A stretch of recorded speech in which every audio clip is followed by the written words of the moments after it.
امباركس تخطاتلتي راديو مريب لنا لما عن تمثيلكم زلغو بتدعمي باشاي كفلك اب فانكوفر كندا بزعبا زي هلو كنتات بزعبا تصمدو زبهاد له اب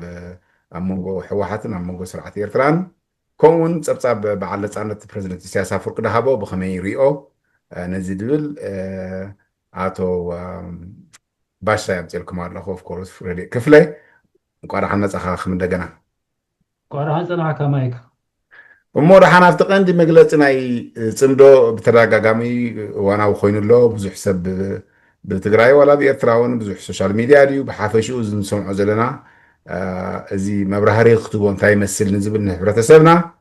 ከም ረዲእ እውን እንታይ ርእቶ ኣለካ ንዝብል እንዲ ዝዓበየ ቅድሚኡ ግን እንኳዕ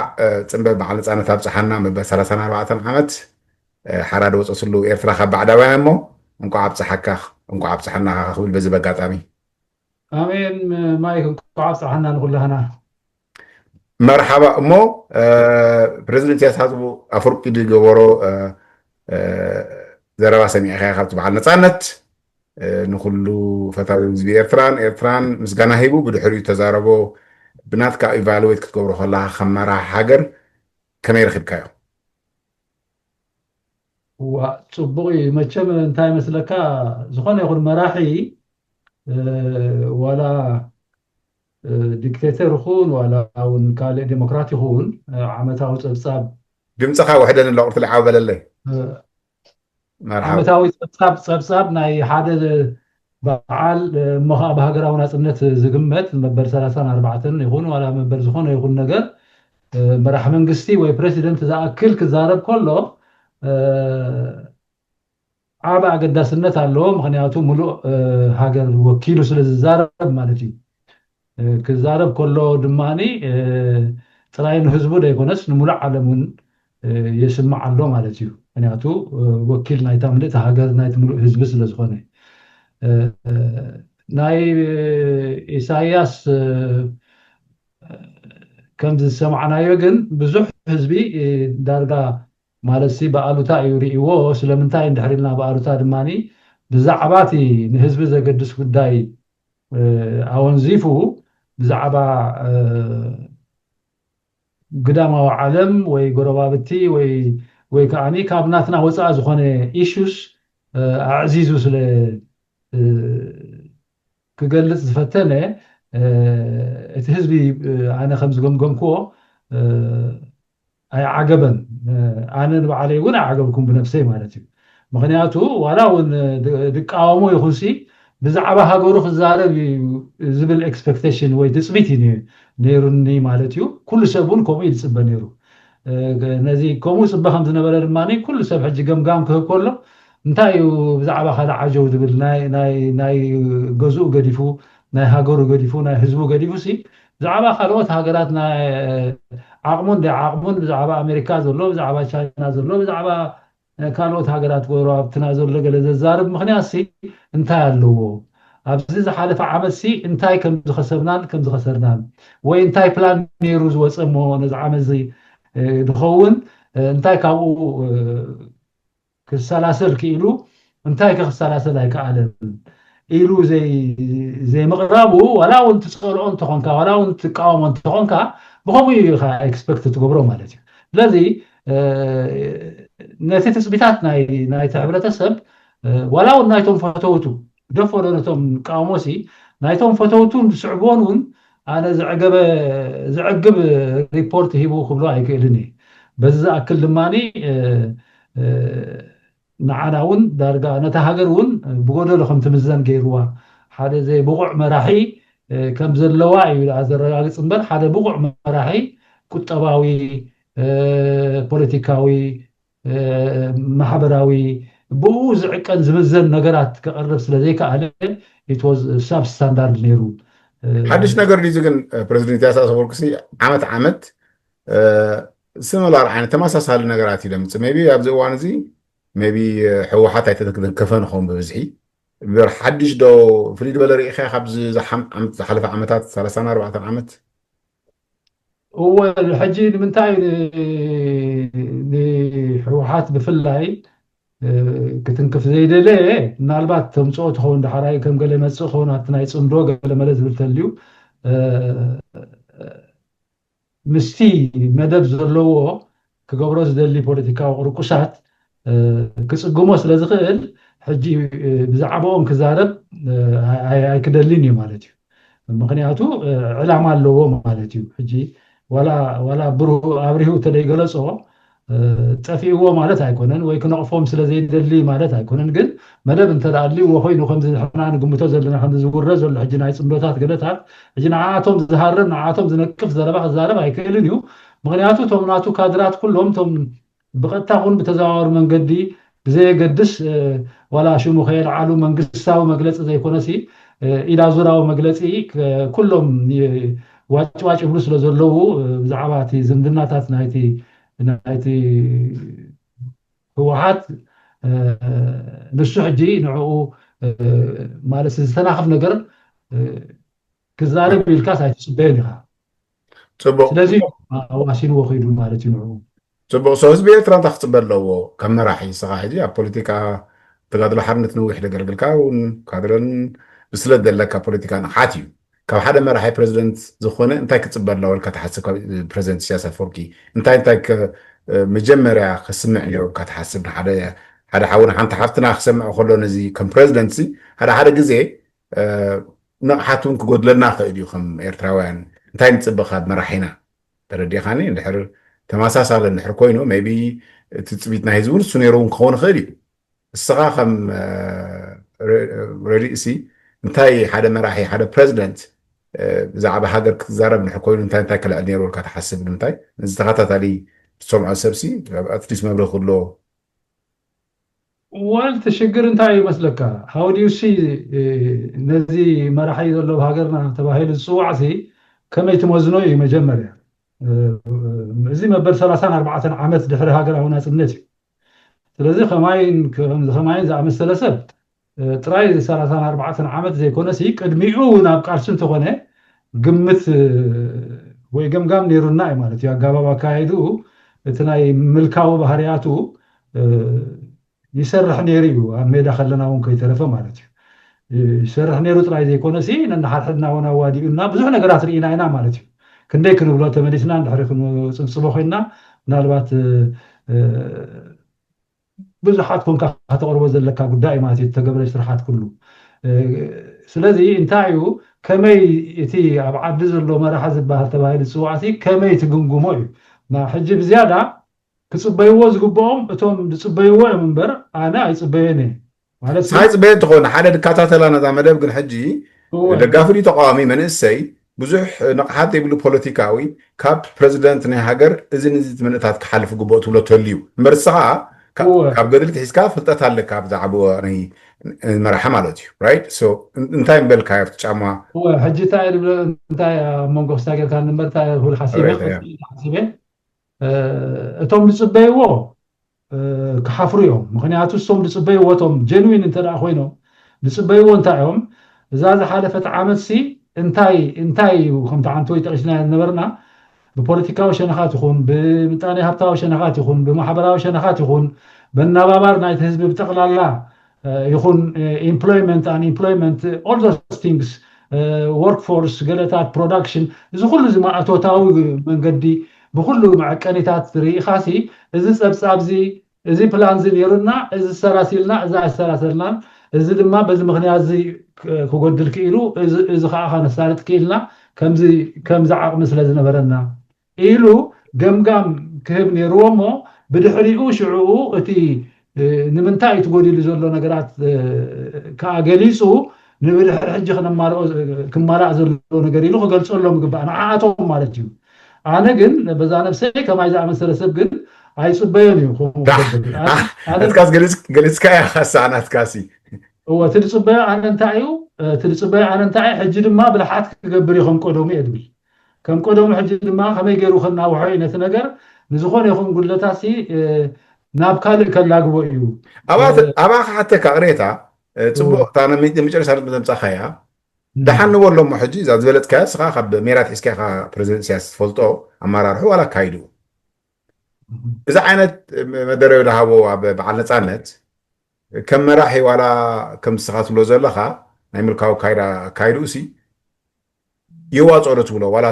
እቲ ዝነበረ ስፒች ሕጂ ብዛዕባ ኣሜሪካ ምስ ዘሎ ኩነታት ምስ ናይ ኢትዮጵያ ምስ ኣብዩ ዘሎ ምፍሕፋሕ ዋላ ብጫሙ ኣቲኻሲ ዱ ዩ ቲንክ ዛት ዋዝ ራይት ኢቨን ምስ ዘሎ ኩነታት ኣጋናዚብካ ኣብ ኣሜሪካ ዘሎ ስርዓት ትራምፕ ትፈልጦ ኢኻ ዳርጋ ምልካዊ እዩ ዲሞክራት ዋላ ተመሪፁ እምበር ብውልቀ ደኸይዱ ብዙሕ ግዜ ተረዲኻኒ እቲ ደሃቦ ስፒች ወይ ድማ ዘረባ እውን ንህዝቢ ዋላ ኢንክሉድ ምግባር በዓል ኣሜሪካ ገለሲ ኣብ ጫሙ ተታእቱ ንበልካ ይሮ እንታይ ኢልካ እታ መወዳእታ ኣብ ጫሙ ነርካ ትትኸውን ከምቲ ናቱ ማራርሓ ትመስሊ እዋፃካ ዶ ንክትፀንሕ ኣብቲ ዋላ ኣብቲ ፓወር እውን ኣብቲ ስልጣን ከምኡ ዓይነት በርከዚ ፖለቲካሊ ኢና ንዛረብ ዘለና ሕጂ ፖለቲካ ተኣቲኻስ ካባይን ላዕሊ ስኻ ትፈልጥ እቲ ቃላት ትጥቀመሉ ጥንቃቐታት ኢኻ ትገብረሉ ምስ መን ትዛረባላ እንታይ መን ከጥቃዓካ እንታይ ሕጂ ካብ ዝተገንዚብካ ኣብቲ ጫሙኡ ነርካ ትትኸውን ከምኡ ዓይነት ስፒች ምሃብካ ዶ ስኻ ዲክቴተር እንድሕር ኮይነ ከምኡ ጥቃጥቁ ከምኡ ተመሳሳሊ ክገብር እየ ማለት እዩ ምክንያቱ ኣነ ንዓይ ከፅንሓኒ ዝኽእል ኣብ ስልጣነ እየ ዝደሊ ማለት እዩ ተደኣ ዲክቴተር ኮይነ ተደኣ ዴሞክራት ኮይነ ግን ህዝባዊ ጠለብ ስለ ዘሎ ፈትየ ኣይፈትየ በቲ ሕጊ ክኸይድ እየ ማለት እዩ ተዘይኮይኑ ከዓ ክወርድ እየ ማለት እዩ በቲ ብኣንፃር ተሪእካያ ግን ንምሳሌ ሕጂ ኣይነ ክኸልፈካ ዘልየኩም ክለቕሬታ ይተሓዘለይ ዋላ ምልካዊ ኮንካ ናይ ቃላት ምግጫ ዘረባ ትምፂኻ እቲ ተቕሶ ዘለካ ሓደ ሃገር ወይ መራሒ እውን ኣንፃርካ ከይዲ ክእል ክትከዓካ እውን ክእል እዩ ካብኻን ላዕሊ ብዓሰርተ ዒስራ ተዓፃፀፍ ሓይልን ክእለትን ዘለዎ እዩ ንስኻ እንድሕር ክፀንሕ እንድሕር ትደሊ ኮንካ ኣብ ፓወር እውን ከምዚ ዓይነት መደረ ወይ ዘረባታት ክትዛረብ ኢልካ ትሓስብ ዋላ ምልካዊ ይኹን do you think that was important necessary እቶም ምልካውያን እንታይ መስለካ ምክኤል እቶም ምልካውያን ናይ ሓባር ረቑሓ ኣለዎም ናይ ፍሉይነት ናይ ገዛ ርእሶም ከዓ ኣለዎም ማለት እዩ ሕጂ ዋላቶም ዴሞክራትስ እውን ከምኡ እዮም ማለት እዩ ዴሞክራት ክበሃል ከሎ ኩሎም ሓንቲ ዓይነት ከም ስናኣድጊ ዝደረጉኦም ማለት ኣይኮነን ሬላቲቭ ዲፈረንስስ ኣሎ ኣብ ኩሉ ሕጂ ዋላብቶም ዲክቴተርስ ዋላብቶም ዴሞክራትስ ማለት እዩ ሕጂ ኢሳያስ ፍሉይ ዝገብሮ ነገር ኣለዎ ካብቶም ካልኦት ዲክቴተርስ ማለት እዩ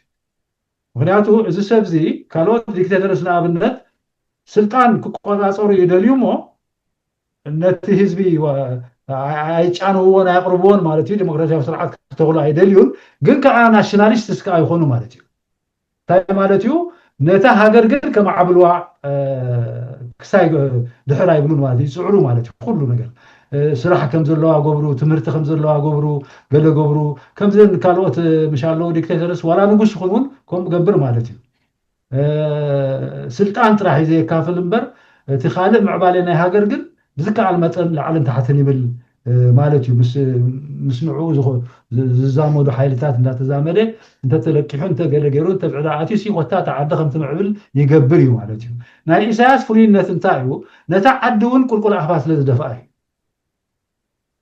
ሕጂ ዲክቴተር ምዃኑ ጥራይ ስልጣን ምቁፅፃሩ ዘይኮነሲ እታ ዓዲ እውን ሳንታ ደየላ ገብራ ማለት እዩ ንድኽነትን ንስደትን ንውግእን ንውርደትን ንምብትታን ህዝብን ጥራይ ገብራ ማለት እዩ ሕጂ እታ ዓዲ ኤቨንቹዋሊ እንዳደኸመት እንድሕር ከይዳ ዳርጋ ወሳዲኣ ዘይፍለጥ ትኸውና መወዳእታ ማለት እዩ ትባድም ማለት እዩ እንድሕር ባዲማሲ ኤኒባዲ ካን ሪፕሌስ ኢት ማለት እዩ ልክዕ ከምዚ ኣሜሪካውያን ኣብ ገለገለ ቦታት ከምዚ ትራምፕ ዝብሎ ዘሎ ሕጂ ናይ ፍልስጤም ናይ ገለ ኺዱ ንስኻትኩም ናብ ካልእኹም ኪዱ ተደሊኹም ናብ ግብፂ ኺዱ ተደሊኹም ናብ ጆርዳን ኪዱ ንሕና ባዕልና ክንሕዞ ኢና ገዛ ዓይነቱ ሪፕሌስ ገብርዎ ብካልኦት ኣካላት ማለት እዩ ነቲ ቦታ ናይቶም ረድየካ መርሓባ እዚ እቲ ፍሉይነት ናይ ኢሳያስኒ እቲ ንሕና ክንመዝኖ ከለና ከዓኒ ከመይ ጌርና ክንመዝኖ ከም ዝግባአና ፍሉይነቱ ኣስተውዒልና ክንከይድ ኣለና እሞ ሽዑ ኢና ወሳኒ ዝኾነ ግደ ንፃወት ማለት እዩ ንኣብነት ከተመሓይሾ ትኽእል ኢኻ ኣለዉ ከመሓይሽዎ ዝደልዩ ሰባት ኣለዉ ክመሓይሸሎም ዝደልዩ በጃኻ እንዶ ከም ዝግበር እስራት እንዶ ፍታሕ ከም ዝባግበር ኢሎም ገለ ነገር ጠለብ ዝጠልቡ ሰባት ኣለዉ ክገብረሎም እያ እዚ ሰብዚ ግን ናይ ሜዳ ገዲፍካስ ድሕሪ ሜዳ ከማን 30 40 ዓመት ሞኻ ደላ ነታ ዓዲ ዝገብራ ዘሎ ዳርጋ ብደይ መርድእ ዝጠፍእ ዘሎ ህዝቢ ድበርስ ዘሎ ነዚ ሕጂ ክትልምኖ ሪፕሌስ ክትገብሮ ይደለካ ክትከኦ ይደለካ እምበሪ ነዚ ክትልምኖ ዘዋፅእ ኣይኮነን እዚ ዘይምፍላጥና ከዓ ኣዩቲ ቀንዲ ኣሸጋሪ ኮይኑ ዘሎ ብዚ መርሓባ እሞ ኣብታ ካልአይቲ ነጥብና ክነፅእ እተይ ፅምዶ ኦፍኮርስ ኣብ ህላዊ ኩነታት ዘሎ ዝረበሉ ዘሎ ኣብ መንጎ ሕወሓትን መንግስቲ ኤርትራ ዝካየድ ዘሎ ሞስትሊ ብዩቱበርስ እዩ ትሪኦ ዘለካ ብኣወል ስዒድ በቲ እውን ናይ ትግራይ እውን ደገ ዘለውን ኣብ ውሽጡ ዘለውን ርክባት ትግበር ኣሎ ሞ እስኪ ዳሓና ኣብቲ ቃል እስክንእቶ ፅምዶ እንታይ እዩ ብትግርኛ ብኣና ቋንቋሲ እስኪ ኣብርሃያ እስኪ ንዓይ እውን I think مقران ديو اسكينا عاها قرفلكاي اوكي حقيقة مخنيات زي لينغويستيكالي بقانقا كتريا خلها بقانقا بسرار حنا هاجرنا كتريا خلها من البات تلقحنا قال كوينا قرب كونفيجن تفترت هليها مخنياتو نالبات بتግራይ دخون مسيا يزبلاني بانا خنترجما خلنا ግን ጽምዶ ማለት ምቁራን ምጽማድ ማለት ሲ ምቁራን መቀያድ ኣሰምብል ምግባር ማለት እዩ ከምዚ ፈሓፋሕ ዝበለ ቁሑት ሲ ድሓራይ ኣሰምብል ትገብሮ ምሽ ድሓራይ ትሰርሓሉ ማለት እዩ እጂ ብደረጃ ናይ ሕርሻ ክንወስዶ እንድሕር ኮይና ሓጂ ናውቲ ለካ ማለት ሲ ድግሪ ከተርቲ ድግሪ ገለ ነዊት ኣርዑት እዚኦም ኩሎም ኣለዉ ካቶም ናውቲ ማለት እዩ ድሓራይ ከዓ ኣብ ዕራ ምፂኻ ክልተ ከዓ ሓደ ፅምዲ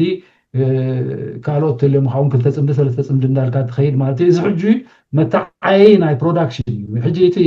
ፅምዲ ማለት ፅምዶ ማለት እንታይ ማለት እዩ ምፅማድ ኢና ንብሎ ንሕና እምበር ፅምዶ እውን ኢልና ይንፈልጥን ኢና ግን ድሓን ከምኡ ጌርና እውን ንውሰዶ ቋንቋ ከም ክልተ ውዕር ኢልካ ዶ ተሓስቦ ክልተ ውዕር ተፀሚዶም ክሓርሱ ኣነ ባኻ ክርዳእ ፀኒሓ ባዕላት ሓረስ ኣይትኽእልኒ ኢኻ ካልኣይ ክህልወካ ኣለዎ ማይ ራይድ ኦር ተጋጊ ኣለኹ نوصل على خبر كم كنوتاتو مالسي ابو عرتو خلنا هاجرنا ابو كبساتات كم ولا متعاتو نكون ببعراي الحرس حر كوينو بحد بعراي سلازي حرس صمد بعراي زبال كتبعر تكون له مالتي جن تي نجر نتاعيو تي نسون تبعرايون ناوتي زخون زلو مالتي مينس اوف برودكشن زخون زلو مالتي تمابعر توم تي ناوتون تنويت ارعت دغري ገለ ዝመልካውን ሚኒስ ኦፍ ፕሮዳክሽን ዝኸውን ዘሎ ማለት እዩ ማለት መታዓይ መሳርሒ ዝኸውን ዘሎ ድሓር ተሓረስታይ ኣሎ ማለት እዩ ተሓረስታይ ሽዑ በቲ መታዓይ ገይሩ በቲ ቁሑትን በቲ ተማብዑርን ገይሩ ተፀሚዶም ኣለዎ ማለት እሳቶም ኣብ ተቀራቅረኣትዮም ድሓር ይሓርስ ማለት እዩ ሕጂ ፅምዲ ምፅማድ ማለት ምቁራን ማለት ጌርካ ኢኻ ትወስዶ መርሓባ ለሰይ ምቁራን ኢልካያ مو عبز قدام حج بوليتيكلي عيني تاريخها أو بوليتيكا إنه يدلنا تمالي إذا خلتيو ودب في لاي سرعة إيرترا كون حوحات عبد نايت ماد نبر وجه عب 2018 زنورم فحفحن ديق دبله وجه زنبري بخمي زنجارات كراخبو خيلو كمان بخمي كخسر رحيو سكينا واخا غرفة إذا ناكلتيهم لها هيك هو እዚ تذكر نعرفون قد محجونا العيدنا نيرنا انا شعو ولا تمجمريا 2018 قال ملتات فحم سبلتي ابي تقبيلي اللي هنا توساني ناي الجيرس مسبل مو دحار كل سب صبوق بهذا صبوق ماتيو صبوق انتاي بحالات يلو تهزب بتسفات تصبيو نيرو كلاتنا هون طعمي شجر كفتح ينبار قال زبل كسات مسيون يرو مالتي نبر حلقلقه مونغو يعني انا مونغو مقدفن مفتح رخيبو مغنياتو دوب يتحانص زبل حاله چبط غيرو يوسدو نيرو ياسقدم دحار ግን ንሱ ከም ደይኮነ ክፈልጥ ክኢልና ማለት እዩ ስለዚ እሱ ምስተ በላሸወ ኣነ እዚኣቶም ጥዕና ዘይብሎም ምዃኖም ኣቀዲመ ተዛሪበ ማለት እዩ እዚኣቶም كمسل كله نبايبل كنا أس ويكأن هايمانوت كنا أس يكون سي أب هايمانوت حاله خون سلسة خون زبل الزرار باس لزولو أب ولو مفسكود زبل لزولو نتا هايمانوت كنا أس يلزي خون كسي حاله خون يوم سلسة خون يوم زياتهم حجي كسومرو لو ما عالتو كسومرو هولو صباح كعادي كسومرو هول اليوم ترى اليوم قرارو ترى اليوم مرعو ترى اليوم كعفاتحو لازم كلهم حاله يوم زياتهم ነይሮም ኣካላት ኣነ ዝፈልጦምን ኩሎም ሓደ ይኮኑን ዝብሉ ነይሮም ዋላ ካብ ዕሩኽተይ እውን ከይተረፈ ማለሲ እንታይ ገይሮም ሪእዎ ነይሮም ወያነ ሓይሽ ካብ ህግደፍ ዝዓይነቱ ሲ እቲ ሬላቲቭ ዲፈረንስ ገይሮም ክምግቱ ዝደልዩ ሰባት ነይሮም ግን ኣነ ኣይቅበሎን ምክንያቱ ሬላቲቭ ዲፈረንስ ንዕኦም እንድሕሪ ኦቨርኦል ሓደ ዘራኽቦም ሓደ እንድሕር ኮይኑ ትጠባያቶም መልእኽቲ እንተደኣ ኮይኖም እቲ ሬላቲቭ ዲፈረንስ ኦል ኦቨር ኣሎ ከምቲ ሓንቲ ወይ ድብልናዮ ዋላ እውን ገስገስ ሓይልታት ዴሞክራትስ እውን ሬላቲቭ ዲፈረንስ ኣለዎም ኩሎም ሓደ እዮም ማለት ኣይኮኑን ስለዚ ብኡ ክትምጉት ኣይትኽእልን ኢኻ ኣሎ ራዚ ሕጂ ዝብልዎ ዘለዉ ፅምዶ ዝብልዎ ዘለዉ ከም ዝትብሎ ዘለካ እውን ንዓይ ዝገርመና ኣይኮነን ምክንያቱ ኣቐዲመ ዲፋይን ገይረዮ ስለ ዝነበርኩ እዚኣቶም ሓደ ኮኑ ሰለስተ ኮኑ ሎሚ ክተዓረቑ እዮም ፅባሕ ከዓ ክበኣሱ ክእሉ እዮም ወላ ሕጂ እውን ንሪኦም ሻለና ርኢናዮ ኮ ማለሲ ምስ ኣብይ ኮንካ ንወያኔ ምህራብ ነይሩ ሕጂ ከዓ ምስ ወያኔ ኮንካ ተሻሪኽካ ድላይካ እንታይ ኣብ ቅድሚካ ደሎ ንክትገብር ትዳሎ ኣለካ ማለት እዩ እዚ ፀባያት እዚ ፀባያት ናይ ዲክቴተርስኒ ናይ ሓያላን መንግስታትኒ እዩ ኣብ ዓለም ናቶም ጥራይ ዘይኮነስ ናይተን ኣፀቢቐን ሓያላት በዓል ኣሜሪካ እውን ንሱ ዓይነት ፎርሙላ እየን ዝጥቀማ ማለት እዩ ምክንያቱ ንሓደ ሸይጣን ዝበልኦ ተረዲእካ ኣለካ ሎሚ ተደኣ ምስአን ኮይኑ ዘይዶን ኬር መልኣኽ ይኸውን ማለት እዩ ስለዚ ብኡ ገይረን ዝሰርሓ ማለት እዩ ፅባሕ ንጎ ንሱ እንድሕሪ ኮርዩ ክሳይ ኮይኑ ከዓኒ ሰይጣን ገብርኦ ማለት እዩ ምስ ካልእ ኮይነን ከዓ ክሳይ ገብራ ማለት እዩ ስለዚ እዚ ስራሕ እዚ ትርጉም ዘይብሉ ህዝባዊ ሸፈጥ ነቲ ዘይነቕዐ ህዝቢ ግን ምድንጋር ዝፈጥረሉ ማለት እዩ ንኣብነት ኣብዚ ጉዳይ እዚ ፅምዶ እዚ እንታይ እዩ እቲ ምድንጋር ዝፈልጥ ነቲ ድሕረት ናይቲ ሕብረተሰብ ብደረጃ ሓውነት ጌርካ ተቕርቦ እሞ ኣሕዋት እንዲና ንሕና ደቂ ሓደ ቋንቋና ሓደ ሃይማኖትና ሓደ እንታይ ደ ቨይረስኮታቶም ኩሎም ዝበሃሉ ነገራት እንዳምፃእካ ነቲ ህዝቢ ትሽፍጦ ማለት እዩ ሕጂ ነቲ ኣምር ናይ ሃገርነትኒ ነቲ ኣምር ናይ ትውልድን ወይ ከዓ ካልእ ረብሓይታት ናይ ሃይማኖት ዝኾነ ይኹን ነገራት ካልእ ፋክተርስ ናይ ምቅርራብ ምስኡ ከም ዝጋጮ ትገብሮ ማለት እዩ ኮንፊውዝ ዝኸውን እቲ ህዝቢ ምክንያቱ ክንደይ ህዝቢ ንሃገር ካብቲ ድሑር ህዝቢ ዲፋይን ክገብር ዝኽእል እዚ ኤክስፕሎይት ይገብርዎ ማለት ይምዝምዝዎ ማለት ይሳተፉ ስለዚ እዚ እንዳገበሩ እዮም ነቲ ህዝቢ ዝፃወትሉ ስለዚ ንሕና ከዓ ነዚ ፈሊጥና እቲ ዝፈልጥ እየ ድብል ኣካል ነዚ ሽጣራ እዚ ነዚ ምስጢር እዚ ከሺሑ ንህዝቢ ከረድእ ኣለዎ ማለት እዩ እሞ ኣብዚኣ ሕጂ ሲ ሓደ ነዛ ፕሮግራም ዝዕዘባ ዘሎ መንእሰይ ሓፍትና ናይ ሓውና እዚ ጉዳይ ናይ ኣብይ ናይ ዓሰብ ናይ ምውራር ናይ ዓሰብ ናይ ምውናን ናይ ምድላዋት ብረትን ድሮናትን መደረ መሃብ ቀይ ባሕሪ ቅድሚ ሕጂ ጠፊኣትና ሕጂ ክንመሳይና ንዝብል ስጋኣታት ናይ ውግእ ናይ ምልዓል ብኣብይ ትብገስ ዘሎ ብሰዓት ህዝቢ ስርዓት ኤርትራ ኣይኮነን ወይ ድማ እውን ኣብዚ እውን ሕወሓት ኣብ መንጎኦም ኣብ ውሽጢ ትግራዊ ፀገማት ዘለዎም ነብሱ ዝኽኣል ኣሎ ኣብዚ ፅምዶ ኢሎ ክዛረብ ከሎ ዋላ ስርዓት ኤርትራ ዝብል ነገራት እንድሕር ብዕላ ኣሚኑሉ ነዚ ጉዳይ ኩነታት ናይ ውግእ ናይ ምሽብሻብ ዝረአ ዘሎ መብዛሕትኡ ማለት ሚድያ ዓበይቲ ሚድያታት ትሪኦ እንተለኻ ጉድ ቻንስ ዝብልዎ ብዙሕ ፀብፃት ወፃ ኣሎ ብኣብይ ዝሽሙቶ ዘሎ ምስ ብዙሓት ሃገራት ዝረኸቦ ዘሎ ነዚ ነገራት እዚ ንምእላይ እዚ ክልተ ሕብረተሰብት እዚ ክርዳእካ ክእለ ኩሉ ግዜ ፖለቲክ ኣብዚ መንጎ ዝፃወት ኣሎ ካብ 2018 ዝነበረ ርክባት ኣብን ስርዓት ኤርትራን ነይሩ ሕጂ እውን ኣብዚ እዋን እዚ ግን እዚ ዘሎ ኩነታት ስኽፍታታት ናይ ውግእ ስለ ዘሎ እዞም ክልቲኦም ነዞም ክልቲኦም ከዓ ኣብይ ብሰዓት እዚ ብፍላይ ንኤርትራ ዓዊሉ ተዛረበ እዩ ዓሰብ ክሕዚ ምዃኑ ንሓደ ሰብ ሰምዓካ ወይ ትከታተሎ ዝመደብ እዚ ብፖለቲካ ዓይነት ድሕነት ንኤርትራ እውን ክልቲኦም ብሓንሳብ ፀሚዶም ነዚ ናይ ኣብይ ስርዓት ዝዛረቦ ዘሎ ኣብ ሓይሊ ማስል ዝገብሮ ዘሎ ሲ ሜቢ ንምድሓን ሃገር ሪኢኻ ይትሓስቦን ኣብዚ እዚ እቲ ባይታ ዘሎ ዝረብ ዘሎ ንሪኦ ኣለና ኣብ ተለይ ዝዛረብ ነይሩ ብዛዕባ ውግእ ብዛዕባ ዓሰብ እዚ ፅምዶ እውን ኣይመፀን መስለኒ ኮሬክት ሚ ፋም ሮንግ ሕጂ እቲ ፖለቲካ ሳይድ ግደፎ ርዳእካ ኣለኹ ኣነ ፖለቲካዊ ረብሓታት መብዛሕትኡ ግዜ ኣብ ምልካዊ ዘሎ ዝተፈላለየ ኣጀንዳ ልዒሉ ናይ ምንዋሕ ናይ ስልጣን ኣብ ኤርትራ ወይ ኣብ ኢትዮጵያ እውን ኣይተጀመረን ፀኒሑ እዩ እዚ ጉዳይ ግን ንዓና ከዝገኣና ይኽእል እንዶ ኣብይ ምስ ሓይሉ ዋላ ቴክኖሎጂ ዘሎ ሓይሉ ብሰዓት እዚ ዋላ ህዝቢ እውን ብዝሕለዎ ኢንቨስት ገብር ኣሎ ንዓና ከዓ ዓዊሉ ተዛረቦ ኣሎ እዛ ክደግመልካ ይደሊ እዚኣ ናይ ዓሰን ምዝ ተኣሳሲርካ ብኣንጻሩ ንህዝቢ ድሕንነት ናይ ኤርትራ ሓደ ከምኡ እውን ንሕወሓት እውን ሰሪዞኩም እየ ኢሉ ተዛረቦ ዓዊሉ ኣሎ ንክልቲኦም ፀላእያም ክኾን ኣሎ ብዚ እሱ ጥራሕ ከይኮነውን ከጥፋኣኩም እየ ዝብል ቋንቋታት እዩ ዝዛረብ ዘሎ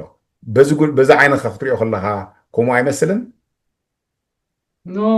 ኣነ ብካሊእ እየ ዝጥምቶ ንምንታይ መስለካ ኩሉ ግዜ ሓደ ነገር ክመፅእ እዩ ክንብል እንድሕር ኮይና እቶም ንከምፅእዎ ዝኽእሉ ነቲ ነገር ደድልዩ ረቑሒታት ክንሪኦም ኣለና ማለት እዩ ማለት እቲ ኦብጀክቲቭ ሲትዌሽን ተወድዓዊ ኩነታት ኣብቲ ከባቢ ዘሎ እቲ ሃገር ዘሎ ንኣብነት ኣብ ኢትዮጵያ ዘሎ ከም ኢትዮጵያ መጠን እንድሕር ክንዛረብ ኮይና ከምኡ ድማ ኣብ ኤርትራ ዘሎ ኩነታት ከምኡ ከዓ ኣብ ከባቢና ዘሎ ኩነታት ወላ ሱዳን ይኹን ወላ ሚድል ኢስት ይኹን ከምኡ ንዓለም ለኻዊ ኩነታት ዘሎ ክንርኢና ማለት እዩ ሕጂ እንታይ እዩ ዘሎ እቲ ኩነታት ክንሪኦ ከለና እቲ ወድዓዊ ኩነታት እንታይ ይሕብረና ኣሎ አንስቴብል ሲትዌሽንስ ኣሎ ስቴብል ዘይኮነ ወይ ከዓ ምርግጋእ ዘይብሉ ኩነታት እዩ ዘሎ ኣብ ዓለም እንድሕር ርኢናዮ ሕጂ ወላ ኢንስቲቱሽናል እንድሕር ወሲድናዮ ዋላ ቅድሚ ሕጂ እውን ጠቂስናዮ ነርና ትዝክር ዝኾንካ ዩናይትድ ኔሽንስ ተኸይድና ርጉእ ዝኾነ ዩናይትድ ኔሽንስ የለን ኣብዚ እዋን እዚ ኣፍሪካን ዩኒዮን ተኸይድና ርጉእ ዝኾነ ኣፍሪካን ዩኒዮን የለን ኣብዚ ግዜ እዚ ኣብ ሃገራት ተመፂና ኣሎ ካልእ ከዓኒ ኢትዮጵያ እንድሕር መፂና ርግእቲ ኢትዮጵያ የለን ሕጂ ኣነ ዶክተር ኣብይ ንሽሙ ሓደ ፕራይም ሚኒስተር ናይ ኢትዮጵያ ተባሂሉ ፅዋዕ ኣሎ እዚ ሂራኒን ኢትዮጵያን ኔሽን ሕጂ ከም ሓንቲ ሃገር ንኢትዮጵያ የመሓድር ኣሎ ዶ እንድሕር ክንብል ኮይና ተወድዓ ኩነታት ክንሪኦ እንድሕር ኮይና ኣይኮነን ኢና ንብል ምክንያቱ ንሪኦ ኣለና ብዓይንና ኦሮሞ ምንታይ ኩነታት ይርከብ ኣሎ ኣምሓራ ምንታይ ኩነታት ይርከብ ኣሎ ትግራይ ንባዕሉ እውን ኣብ ምንታይ ኩነታት ይርከብ ኣሎ ክልተ ሰለስተ ኣርባዕተ ኣብዚ ብዙሕ ነገራት ተፈናጪሉ ዳርጋ ከማን እቲ ብመድያ ደረጃ እንድሕር ክትሰምዖ ኮንካ እሞ ቨሪ ኮንፊውዝን እዩ ምክንያቱ ሽሕን ሚእትንሲ ኣብ ሓደ መዓልቲ ወረታት ኢኻ ትሰምዕ ዝተፈላለየ ነገራት ማለት እዩ ናይ ፋሕብትን ናይ ገለታት ዝተፈላለየ ኢንፎርሜሽን ኢኻ ትረክብ ንክጥርንፎ ከማን ዝፅግመካ ማለት እዩ ሕጂ እዚ እንታይ ነገረና ኣሎ ስቴብል ዝኾነ ክልል የለን ስቴብል ዝኾነ ሃገር ከዓ የለን ማለት እዩ ሕጂ እቲ ፖሲቢሊቲ ናይ ውግእ ክህሉ ዲ ኣይክህሉን ፀረ ውግእ ጠጠው ካብ ንብል ከማን ዴሞንስትሬሽን ባንታ ካተብሎ እዚ ፔቲሽን ንግበር ተባሂሉ ካብ ንፍርም ኩላሃናቶም ድርካብና ዝፈረምና ከማን ክንደይ ወርሓት ኮይኑ ኣሎ ማለት እዩ ሽዑ እቲ ደበና የንፃረብሎ ናይ ውግእ ኢልናሲ ክንደይ እዩ ዝኩሉ ተረቢሹ ዝህዝቢ ማለት እዩ ስቲል ኣነ ኣብቲ እዋንቲ ክመፅእ ፀረ ውግእ ጠጠው ምባል ፅቡቅ እዩ ንፍርም ኢና ወላ ሓንቲ ሽግር ኣይኮነን ፔቲሽን ግን ክመፅእ ኢልኩም ክሳይ ትግበሩ እዚ ንዓና እውን ዘባኽረና ጉዳይ እዩ ጉዳይና ከይንገብር ነዞም ስርዓታት እዚኦም ከመይ ጌርና ኢና ናትና ኩነታት ናትና ወድዓዊ ኩነታት ንባዕሉ እንታይ እዩ ዘሎ ከምቲ ዓንተ ወይ ዝበልና ናይ ካልኦት ጥራይ ከነላግብ ዘይኮነ ናይ ኢትዮጵያ ናይ ትግራይ ናይ ገለ ናይ ሱዳን ዘይኮነስ ናይቶም ንቃወም ዲሞክራሲያዊ ስርዓት ክንተክል ንደሊ ከማን ስቴብል ዝኾነ ርጉእ ዝኾነ ኣቃውማ ኣይኮነን ዘለና ፋሕብትን ዝበለት ሃልዋት እዩ ዘለና ማለት እዩ ሕጂ ነዚ ፊክስ ከይንገብር ከማን ግዜ ሰርቀና ኣሎ ማለት እዩ እቲ ወድዓዊ ኩነታት ናይቲ ሃገርቲ ስለዚ ውግእ ድሮ ይኸይድ ኣሎ ባህላ ያኒ እቲ ውግእ ሲ ይኸይድ ኣሎ ኣብ ትግራይ ውግእ ኣሎ ኣብ ኣምሓራ ውግእ ኣሎ ኣብ ኦሮሞ ውግእ ኣሎ ኣብ ኩሉ ውግእ ኣሎ እንተው ሓደ ፖለቲካዊ ውግእ እሞ ዝለዓለ ደረጁ ዳርጋ በፂሑ ኣሎ ክበሃል ይከኣል እዩ ማለት እዩ ሕጂ ድማ እቲ ውግእ ንሕና ክመፅኡ ንብሎ ውግእ ትራዲሽናል ዝኾነ ውግእ ከም ናይ ቀደም ክንፅበ የብልና ሕጂ ክመፅእ ዝኽእል ውግእ ፍልይ ዝበለ እዩ ምስ ቴክኖሎጂ ማዕቢልዎ ዘሎ ከምቲ ቅድሚ ሕጂ እውን ዝረኣናዮ ድሮናት ገለታት ከም ዝኣመሰለ እዩ ክመፅእ ዝኽእል እሞ ከይዱ ግን እንታይ ዝገብር እዚ ንህዝቢ ፋሕብትን የብል ማለት እዩ መለሳ የብሉን ነቲ ኣብቲ ህዝቢ ክበፅሕ ከሎ ነቲ ህዝብስ ብትንትን እዩ ዘብሎ ነቲ ህዝቢ ናብ ስደትን ውርደትን ጥሜትን ኣሳረ መከራን ወግን ብኸመይ ትሪኦ ኣብዚኣ ሲ እንድሕር ሓደ መራሒ ናይ ኢትዮጵያ ብዘየገድስ ናቱ ፍትነስ ከም መራሒ ኣብ ሰዓት እዚ ድሮናትን ከበድቲ መሳርያታትን ንበዓል ብሬ መገዲ ዓሰብ ዘሎን ኣብ ዩቱብ ዝዛረቦ ዘሎን ዓዊሉ ንዓለም ዝዛረቦ ዘሎን እንዳረኣኻ ኣይውግእ ኣይጅምርን እዩ እሱ እውን ልክዕ ከምቲ ዓንተ ገለጽካዮ ኣብ መልካዊ ተቐይሩ ንስልጣኑ ክዝሕዝ ወይ ንህዝቢ ኢትዮጵያ ሜቢ በዚ ከፊተ ውግእ ከናውሖ ክእል ኤሌክሽን እውን መፅሎ ንዑ ኣብ ሰዓት እዚ ግን ዞም ክልቲኦም ስርዓት ኤርትራ ከምኡን ሕወሓት ጌታቸው ኮይዱ ኣሎ ናብ ኢትዮጵያ ናብ ብልፅግና ኣብ ሰዓት እዚ ዓዊሉ ዝዛረቡ ዘሎ ቋንቋ ኣሎ ዓሰብ ክምልስ እዚ ዝስ ዘ ፋክት ኣብ ባይታ ዘሎ እዩ እዚኦም ክልቲኦም ብሓንሳብ ኮይኖም ነዚ ሓደ ኮመን ኒሜተር ፀላይኦም ጠጠው ንክብሉ ሕጂ ኣብ ናታኩም ምሳ እዚኣቶም ቁንዓት ኣይኮነትን ግን ብፍላይ ፍላይ ሆነ ካምስ ኤርትራ ብዛዕባ ኤርትራ ማለት እዩ በይነኻ ከም ብዝሒ ውሕዳት ኢና ካብ ኩሉ ኢንቨስትመንት ከምዚ ዓብዪ ተለቂሑ ደምፅኦ ዘሎ ካብ ወርልድ ባንክ ዝረኸቦ ገንዘባት ኣብ መሳርያታት ተጥፍኦ ዘሎ በዝሕ ሕጂ ክልቲኦም ምቕራን ብካልእ ዓይኒ ክትሪኦ ከለካ ኸ ነቲ እዋናዊ ትረት ናይ ልዕላውነት ሃገር ናይ ዓሰብ በሎ ዋላ መሬት ዋላ ኤርትራ እውን በሎ ሓፈሽኡ ሓደ ሰብ ክወርር እንድሕር ኮይኑ ነቲ ዘሎ ስርዓት ካኣሊ ንዕድመ ስርዓት ካኣሊ ድፍትን which is ኣብ ራሻ ንሪኦ ኣለና ኣብ ዩክሬን ከይዱ ክራይሚያ ሒዙዋ ድሓራይ እውን ናይ 2 ዓመት ውግእ ሲል ቅፅል ኣሎ ግሪን ላይ ርእዩ ኣለዉ ካልኦት ኣብ እውን ነዚኣ እውን ዓዊሉ ዝዛረበላ ኣሎ ነዚኣስ ሕጂ ምንታይ ክሓተካ ዘለኹ ብዙሕ መንእሰይ ኣሎ ብዙሕ ኤርትራ ዋላ ብደንበ ተቃውሞ ዘሎ ዋላ ደጋፊ ደስጎ ኣሎ እዚ ደስጎ ካ እንታይ ስቁኢሉ ይኮነ ደስጎ ዘሎ ዓዊሉ ዝዛረበሎ መራሕና ኢትዮጵያ እዩ ብከመይ ትምልሰሉ ነዚኣ ሸለል ክብሎ ወይ ድማ ምስ ተጀመረ ብኸመይ ንዑስ ብኸመይ ትምልሰሉ ነዛ ሕቶ እዚኣ هو ما نحن كوتا إن أنا قبل قدامي أنا قلت ودعوا خناتات نتنعيو ولا كذا اللي أنا بوياكو حجتي تي تراديشنال يهون ولا مال سيزي تبنجح إسكان مجاي كل عيبلين يعني معناته من تاي مسلكها قدامي نقر شوهات نايت هزبي ولا تقارخنو ولا محاروخنو ولا أورمخنو تهزبي كم هزبي ولا إرتراويان خنو حجي ناشناليزم تسمعوهم سي نتوقع سي نهيروم زخدو يكون هاي قبولوني كفوتو اليوم موقنا بزيا نرام عب جوزو متيوم سي فتيوم اي فوتيوم كساتفوه مش حجي خمسة ما يكيل اللي تودعنات مغنياتون من تاي مسلكا درون كدر بخيل اللي خمس بلا كازلو درون سي نسمراون كدر بخيل اما كلا اسمراون كدر بخيل كمزي اسرائيل دغبرو زلو ريخ الله حاجنا بسوريا انا بقلنا يمن دغبرو قلز دغبرو زلو حجي تاعيو اب كمز خناتات زنقس انتاعيو اناركي كن حجي تقيسنا نيرنا تذكر دحكونكا فالولነት ዝመጽእ ማለት እዩ ኣናርኪ ማለት ሲ ፈንጠዝያ ካብ ስርዓት ወፃእ ዝኾነ ናይ ኣናባባር መጽእ ማለት ሽፍትነት ይነግስ እጅታይ ማለት እዚ መን ከም ድኸትረካሲ ኣይትፈልጥን ኢኻ ማለት እዩ ለሰይ ደበሎ ሙሉ ውግ ኣውጅ ይበሎ ብቡሬ ኸይዱ وعاوج السود عاجيرو كوي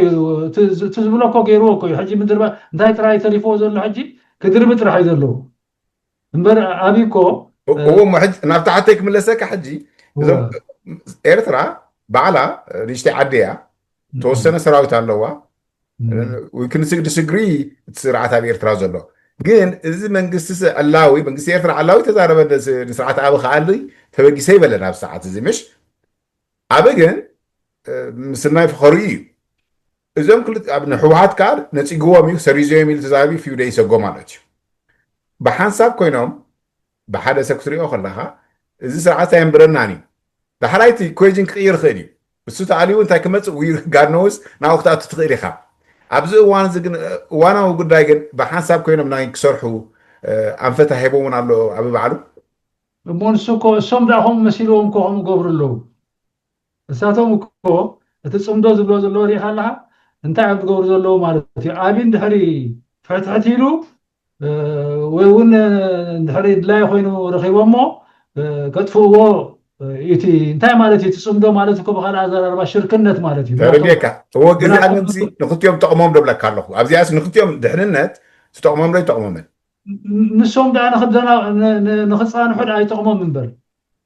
نسبي يرتاح أبز بيت خان ملو سرحن نسبي إرترا يتقوموني بخمي أنتوا من تاي مثلك حزبي إرترا كل جزء وقع أي تقوموني مرجع تري بقول مرجع تدي يقول له أي موت هو تاخذ لك هذا ليه وين عصب بسلام كويم ويز يا أخا مسيو خور نحن مسيو أبي نسرعة يكون أنك واقع نمريت له نهجري له سرعة كيراي ما يراي عبيت حزن الله مسلكا ترسعود الله حجون ذا سيم ناي كنت عندنا عندي خاتم اللي لها ذا سيم تين حجي تعب لك هذا اللقاء أنا أبي سي كابتا أديس أبا كمان فحت كبلاي كألن أنت غيرو لك الله برون يخدر بزخيل سويت عملوا لي أعطني هات لند الله خاب آخر رادع من تاني نسو حجي اللي حجيرو ريحة خد الكامو عند حجيرو سيخربش خيري بمنتهى يدربش بدرون غيري يدربش مالتي مرحبا لونج رينج ميسايلس زخون يكون ميسايل رحوق زغيد ياخذ كم مالتي لكع كم زبع اليمن تقبروا زلو يخقبر كم زبع حجي عبزر ما توزلنا كلهم كعني بدحريت زورت له كم زلو ما قمت كنت يس مالتاي بولار بعد سوريا بعد قبس بمولو مالو زيادة مالتاي بولار نيشن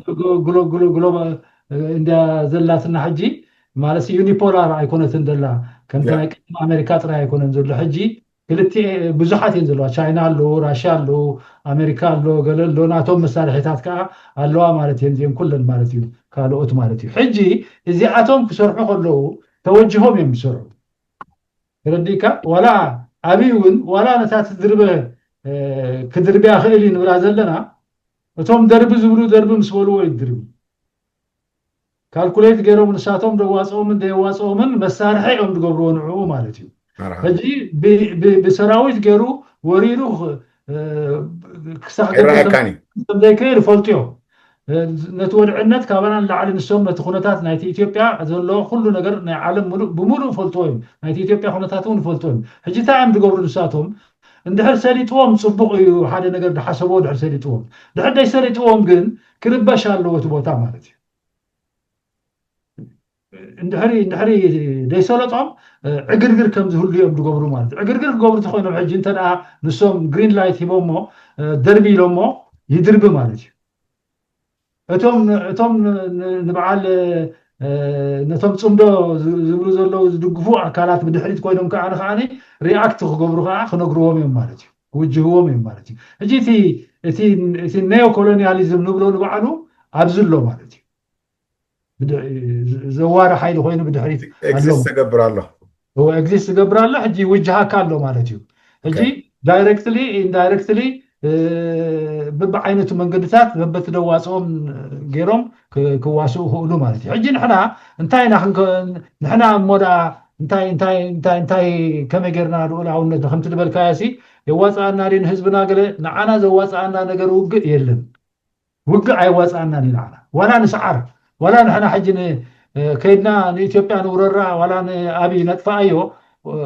حزبنا أشحات كفيلنا إنا نطفى مالتي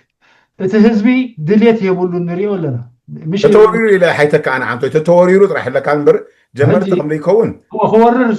كورر تخوينها 5 زبلكا عينتي المسر كم زبلكا بنات كارا الرادع أبي بأجري كورر كم ليكل ملوك ستايل لك يا هيكل مرحبا اسكي بخمي كزغلتي حجي صمدو رحنا باخ نملس زغلتي حزب بفلاي حزب تግራይ حزب ኤርትራን حجي ببزحت ግዜ ክረአ ከሎ ኣብ መንግስትታት ጥራሕ ክኸውን ትፅምዶ ወይ ዳ እቲ ሪሌሽንሺፕ ዝሰራ ኣብቲ ህዝቢ ብኸመይ ክሰርሕ ኣለዎ ኢልካ ትሓስብ ዝኽልቲ ህዝቢ ዋላ ንፊቸር እውን መጻኢ ወል ሕጂ እንታይ ዘሎ መስለካ ሽርክነት ፅቡቅ እንድዩ ሽርክነት ዝበሃል ነገር ኢን ጀነራል የዛረብካ ዘሎ ኢን ፕሪንሲፕል ሲ محازا مهلاو حماق يكونن مش قل انت عينت بعلمان يوم المحازو زلو كتفلت عنك مالتي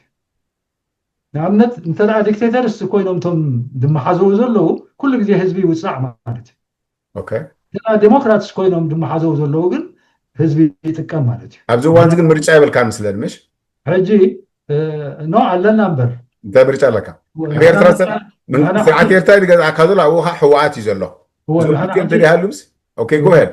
هو نحن حجة عينا نبل مسلكا كنت قمت مثلا ህዝቢ እምቢ ክብል ከም ዘለዎ ነዚኦም ከለልዮም ከም ዘለዎ ምድሪ ቤቱ ከፅሪ ከም ዘለዎ ዲክቴተርስ ከም ምዃኖም ጭብጥታት ከነምፅእ ከለና ድማ እቲ ኩሉ ተገብረ ብታሪክ ቅድሚ ሕጂ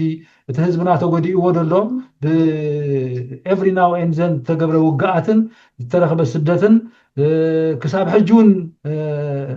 መርድእ ናይ ደቁ ዘይፈለጠሉ ኩነታት እዩ ዘሎ ማለት እዩ ኣብ ሓዘን ከብዱ ሓቂፉ እዩ ዝነብር ዘሎ ህዝቢ ወላዲ ኩሉ ኣብ ስደት እዩ ዘሎ ዝነብር ዘሎ ህዝቢ ኣይተረድአን ዚ ህዝቢ እዚ ነዚ ኩሉ ፀብፃባት ኣምፂኦም እቶም ናይ መፅናዕቲ ሰባት ብፍላይ ኣብዚ ከተኩሩ ኣለዎም ማለት እዩ ስለምንታይ ሌጋሊ ክንረትዖ ክንበቅዕ ኣለና መጀመርያ ፖለቲካሊ እንታይ ኩነታት ኣለና ምንታይ ኣለና ኣብ ምንታይ ንርከብ ኣለና ነዚ ብፀብፃብ ኮፍ ኣቢሎም ዘቕርቡ ሌጋሊ ናይ ሎው ናይ ሕጊ ሰባትን ናይ ፖለቲካ ሰባትን ብቕዓት ምሁራትን ክህልውን ኣለዎ ሊደርሺፕ ኳሊቲ ክህሉ ኣለዎ ኣብቲ ደንበ ተቃውሞ ንህዝቢ ከረድእ ዝኽእል ህዝቢ ድማኒ እንታይ ብሓፈሹ እንታይ ክትብሎ ዘለካ ውግእ ዘይጠቕሞ ከም ምዃኑ ኢኻ ክትነግሮ ማለት እዩ እዚኣቶም እዮም ንዓኻ ደቅኻ ከም ድወርሱን ኣብ ስደት ከም ዳዓርቡን ከም ጠፍኡን ደቅኻ ከም ዘይትርዳእን ኣበይ ከም ዘለዉ ደቅኻ ከም ዘይትፈልጥን ገይሮም ካ ደለዉ እዞም ዲክቴተር እዚኣቶም እዮም ሕጂ ድማ ነብልካ እንደገና ከዓኒ ትማል ክበኣሱ ፀኒሖም ሕጂ ከዓ ነብልካ ትዓረቁ ኣለዉ ከዓ እንታይ ንክገብሩ እዮም ዝዕረቁ ደለዉ እዚኣቶም ትማል ንዓኻ ባይሶምካ ክንደይ ህዝቢ ጠፊኡ ኣሎ ክንደይ ንብረት ጠፊኡ ኣሎ ክንደይ ህዝቢ ጠፊኡ ኣሎ ክንደይ ሰብ ተሰዲዱ ኣሎ ክንደይ ሰብ ተቐቢሩ ኣሎ ፈቐዱ ሕጂ ድማ እንደገና ሃነውልካ ማሓዘውልካ ኣለዉ ንስኻ ግን እምቢ በል ደድሕሪ እዚኦም ኣይትኺድ እንተኽኢልካ ዚ ዝግበር ግበር ኢኻ ትብሎ ማለት እዩ ድስማዕ ተቃዋሚ ኣለካ ዶ ብሰዓት ህዝቢ ከቲ ዘሎ ተቃዋሚ ብሰዓት ሕጂ እቲ ዝረአ ዘሎ ብርጌርና ሓመዱ እዩ ብርጌርና ሓመዱ ገለ ክፋል ከዓ ምስ ኣብይ ኣብዚ ናይ ጉዳይ ምርኻብን ምምሕዛውን እርአ ኣሎ ብሶሻል ሚድያ ትሪኦ ተለኻ መን ትብሎ ብሰዓት እዚ ሲ ድልዱል ዝኾነ ደንበ ተቃውሞ ክሰርሕ ይኽእል እንታይ መስለካ ሕጂ ኣብ ቃልሲ ክትቃለስ ከለካ እዚኦም እዮም ኣይኮንካ ትብል ነቲ ስርዓት ዝቃወም ኣካላት እንድሕር ልዩ ኣገባብ ቃልሲ ከም ማዕራሪ ከም ዘለዎ ኢኻ ትምዕድ እንተዳ ኣፍልጦሊካ ኮይኑ ናይ ፖለቲካ ማለት እዩ ኣገባብ ቃልሲ ኣነን ንስኻን ሕጂ ክንቃወሞ ከለና ከመይ ጌርና ኢና ክንቃወሞ ንኽእል ከመይ ጌርና ናተይናትካን ቃልሲ ከነዋሃዶ ንኽእል ኣነ ንባዕለይ ከማኻ ተቃወሞ ኮይነሲ ናተይ ዝምድና ድማኒ እንተዳ ምስ ዘየድለ ኣካል ዝገብሮ ኮይነ ሓደገኛ እዩ ተዲኻኒ ተዳ ምስቲ ኣነ መላኺ ኢኻ ዝብሎ ስርዓት ኮይነ እንድሕር ኮይነ ዝስራሕ ኮይነ ኣረጊት ፎርሙላ ናይ ቀደም ይጥቀም ኣለኹ ማለት እዩ ትርዳእ ኣለኻ ባህለ ልክዕ ከምቲ እቶም ሓያላን መንግስታት ንሸይጣን መልኣኽ ዝገብርዎ ከድልዮም ከሎ ኣነ ድማ እንድሕር ዓብይ መላኺ ኢለ ኣነ ኣንተወ ኢለካ ዚስ ፒፕል ኣር ንዓይ ዲክቴተርስ እዮም ሓደ ኮኑ ሰለስተ ኮኑ ምሽ ኢለካ ተረዲ ምስ ሕጂ ምንቲ ክሊር ክኾነልካ ወያኔ ኣነ ከም ዲክቴተር እየ ትፈልጦ ምንቲ ናተይ ክሊር ክኾነልካ ማለት እዩ ስርዓት ኢሳያስ ከም ዲክቴተር እየ ትፈልጦ ማለት እዩ ኣብይ ከም ዲክቴተር እየ ትፈልጦ ኣሉተኛ ቀያር እንታይ ትበሃሉ እየ ዝፈልጦ ማለት እዩ ትማል እንታይ ገብር ነይሩ ሕጂ ኸ እንታይ ይብል ኣሎ ማለት እዩ ተረዲካ ኣለካ ደይገንዘቡ ደይሃገሩ ድትምነደሎ ማለት እዩ ደፈራሪ ህዝብ እግበሮ ብዘየገድሲ እቲ ዘረባ ንባዕሉ ካብ ሓደ ሊደር ክወፅእ ንሓንቲ ልኡላዊት ሃገር ክወረክየ ዶ ክወርሰክየ ዶ ዓሰብናተይ ዶ ገለ ምባል ንባዕሉ እዚ ንባዕሉ ዓበ ክሲ እዩ እንተዳ ጥዒቲ ሃገር ኣልያትካ ኮይናሲ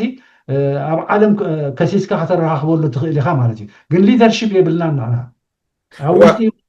ኣብ ግዳም ይኹን ስለ ዘይብልና ኢና እምበር ንዕኡሲ መረኻኽብና ኣሉ ነርና ማለት ስለዚ እዚኣቶም እንታይ መስለካ ናይ እዚኣቶም እንታይ ካትብሎ ርክክባት ብምሉኡ ትርጉም ዘይብሉ ዘይህዝባዊ እዩ ሕዎ ተረዲእካ ሕጂ ኣብዚኣ ግን ኣክቹሊ መሊስካ ላይ ካታ ናይ መጨረሻ ሓንቲ ሓተካ ዝሓሰብኩ ምስ ኣብ ዝረኸቡ ዘለዉ ኣብ ደንበ ተቃውሞ ቤዚክሊ መሊስካ ኣለኢኻ መልሳናታ ሓደ መልካዊ ትብሎስ ስለምንታይ ምስኡ ተዛረብ ኣለካ እቲ ንኦልድ ፋሽን እዩ ወይ ድማ ኦልድ ኣሰራርሓ ኢኻ ትብለን ዘለካ ግን ዜርና ግን ኣብዛ ሰዓት እዚኣ ትሪያ ዘለካ እንድሕር ባሻይሲ እዞም ክልቲኦም መለኽቲ እዮም ፈቲኻ ፀዲቕካ ገንዘብ ክልተ ብፍላይ ኣብ ሕወሓት ኣብ ትግራይ ስርዓት ኤርትራካ ኣብ ኤርትራ ዘሎ እዚኦም እዮም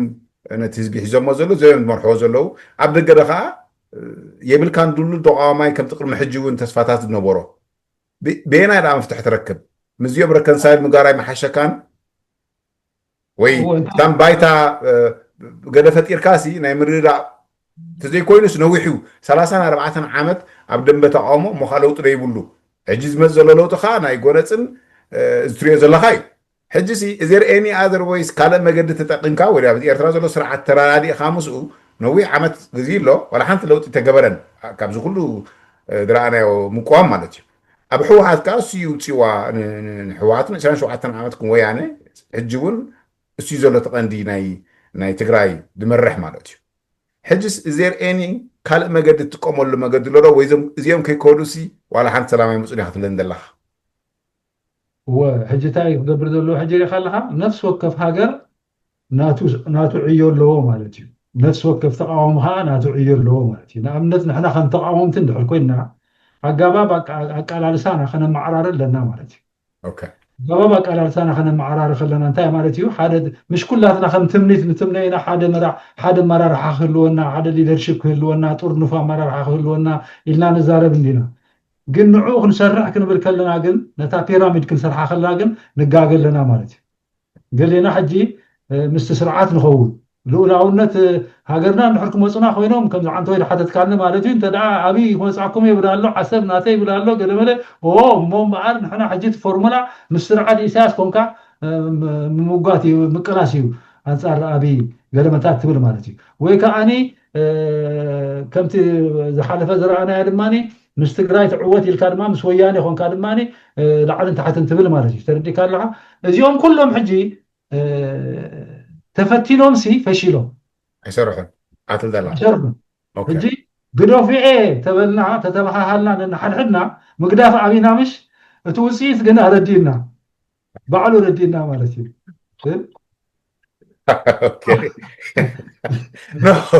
كل ጊዜ ተራ ሓታ ላንዲ ሕቶ ባሻይ because if something's not working maybe must ዘሎ ስርዓት ናይ ምርዳእ ባይታ okay you know what this is not working we tried everything ገሊኡ ከም ዝገለጽካዮ ትግራይ ትዕወት ኢሉ ገሊኡ ከዓ ተቋይሙ ነው ስርዓት ክእሎ ኣለዎ ኣበለኻ መሆነ ስርዓት 30 ዓመት ብፖለቲካ ረቕሓ ዘለዎ ብባጀት ዘለዎ ሃገር ኮይኑ ድምርሕ ዘሎ ኣይሰርሐን is there any other ways that you can actually make it better ንዝብል ሕቶ ሓይታታ መወዳእታ because ኩሉ ክሰርሕ ይረኣኹን ኣነ وانا ما عندنا حاجه مكيد تا مودعنا حاجه انت مالتيو ابقالسي كتربرب يبلكان اوكي ابقالسي تسفا تقرص يبلكان ግን ክትግምግም ከአለካ ተመክሮኻ ክትግምግም ኣለካ ከምዚ ሕጂ ክንብሎ ፀናሕና what did work what didn't work እንታይ እዩ ሰሪዑ እንታይ እዩ ከዘይሰርሐ ኣብ ተመክሮይ ክትብል ኣለካ ማለት እዩ ሕጂ ትሽግርናትና ሕጂ ሓደ ነገር ኣሎ ዲናያል ይበዝሓና ኮይኑ ማለሲ ክንድንዕረም ዓብይ ፅናያስ ካልእ ክንፍትን ንደሊ ነታ ተጋገናያ ክንዲ ኤክስፖዝ ጌርና ከም ትምህርቲ ንጥቀመላ ተረዲካ እንድሕር ኣነ ተጋጊ ሕጂ እንታይ ክብል ዘለኒ ከምዚኣ ፈቲነ ነይረ ኣይሰርሐትን ተበላሽያ ስለዚ ተጋጊ ማለት እዩ ክብል ክበቃ ኣለኒ እንድሕር ተጋጊ ኢለ ኣነ ሕጂ ትራስት ቢልዲንግ ክመፅእ ክእል ንስኻ ሕጂ ምሳይ ክትቃለስ ክትኣምነኒ ኢኻ ጌጉ እኳ እርም ዘሎ ባሻይ ኢልካ ክትኣምነኒ ክትፍትን ኢኻ ማለት እዩ ተረዲካ ኣለካ ጅምር ኢኻ ሕጂ ኣነ እውን ከኣምነካ ኢኹም እንድሕር ትገብር ኮንካ እንተ ደኣ ንዓ ዓቢትካያ ትኸይድ ኮንካ ግን ኣነ ንዓኻ ወላ ምሕዝነት እንተገበርኩ እናተፀራጠሩ ከይድ ገብር ማለት እዩ ክጠልመኒ ፅባሕ እውን ከምዚኣ ክገብር እዩ የኽብለካ ማለት እዩ ምክንያቱ ነቲ ተመክሮኻ ብግቡእ ገምጊምካ ኮፍ ኣየበልካዮም ማለት እዩ ሕጂ እቲ ዝበልካኒ ዓንቶይ ከይዛዘምናያ ክሳይ ጌርና ናይ ብርጌድ ንሓመዱ ናይ ገለገለ ምፂኻ ነርካ ማለት እዩ ብርጌድ ንሓመዱ ጥራሕ ኣይኮነን ኣብዚ ዘንበ ተቃውሞ ንሳቶም ምናልባት ብሓንሳብ ከም ውሕጅ ስለ ዝመፁ እሞ ፍልይ ዝበለ ሪኣክሽን ስለ ዘረኣዩ እዩ እቲ ተጠማትነት ረኺቦም እምበር ቅድሚኦም ዝዓበዩ ብዙሓት ነይሩ ያ ብዙሓት ከይዱ እዩ ክንደይ 10 ሸሓት ተኸይዱ በዓል ጀኖቫ ገለመለታት ክንደይ ዓመታት ዝኹሉ ዝሓለፈ 34 ዓመት ብሸበሮን ብገለን ብኣኼባታትን ብክንደይ በዓላትን ብክንደይ ነገራትን እዩ ብክንደይ ሕታማትን ብክንደይ ተቃውሞታትን እዩ ተሓሊፉ ማለት እዩ ኣብ ቀረባ እዋን እውን ቅድሚኦም እውን ናይ ያክል እውን ዓብይ እንታይ ዝበሃል ተላዒሉ ነይሩ ማለት እዩ ኩላህና ሆ ዝበልናሉ ማለት እዩ እዚ ብጭውጥ ደረጃ ሕታማት ዘሎ ገለ ዘሎ ኩላና ኢለ ኢድካ ዝተባሃልናሉ ነገራት ዝመደርናሉን ዝፅሓፍናሉን ሆ ዝበልናሉን ማለት እዩ ተረዲእካ ኣለካ ግን ንሶም ምናልባት ፍልይ ዝበለት ሪኣክሽን ስለ ዝወሰዱ ክሳብ ከምቲ ዝረኣኻዮ ማለት እዩ ተፀማትነት ተረኺባ ግን ንሳቶም ሕጂ ንባዕሎም ቃልሶም ክመዝንዎ ኣለዉ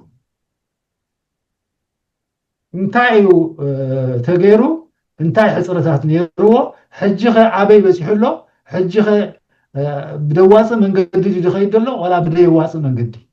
ምክንያቱ ተመክሮካ ክጠቕመካ ኣለዎ ትገብሮ ዘለካ ሕጂ ከዓ ከመይ ክኸውን ይኽእል ኣይክእል እንድዩ ምስቲ ወድዕነት ዝበልናዮ ወድዕነት